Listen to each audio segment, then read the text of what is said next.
So where does it start then, Pete? Obviously, your father's trying to get you into being a pianist, and where do you then go out and play football? And then obviously, where do you learn the art of goalkeeping? Because I think it is an art, and I think you did kind of transform, the position really. It was the way you were played as a goalkeeper was very different to what we'd seen previous. You kind of pioneer of goalkeeping.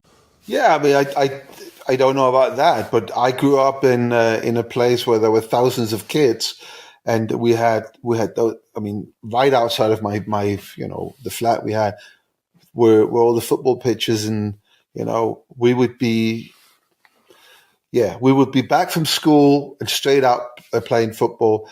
If I could, see, my father, he was a musician, so he would work evenings and nights. So if I could get in the house, put my school back down before he woke up, I'd be out playing football. And then he could shout and scream, and I would never come back and practice the piano. If I got back when he was up, I had to sit and practice the piano. Anyway, for a couple of hours or an hour or whatever, and then I'd go out. Back then, I remember them as really hard winters, so you could never play outside. So instead of playing football, we would then play handball. So half the year, maybe 4 or 5 months a year, we'd play handball, and then for the rest of it, we'd play football. So and we would play. So we would play years. So I'm born in '63. So 1 year I would play with the kids who were born in '64, and 1 year I would play with the '62s. And when we played with the '62s, there was a goalkeeper in that group. So I played outfield in handball. That came in really, really useful for me.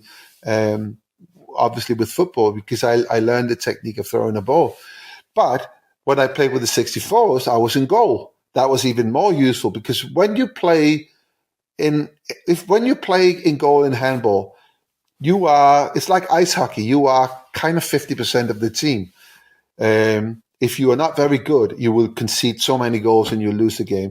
If you're good, then of course you'll make saves. You're not going to save every ball, but you're going to make saves. And the way you do that is very often to trick the guy with the finish, trick them into do what you want. That's, doing different shapes in order to, so you open up some part of the goal, and then at the moment of execution, you close that down. And all that, of course, became second nature to me.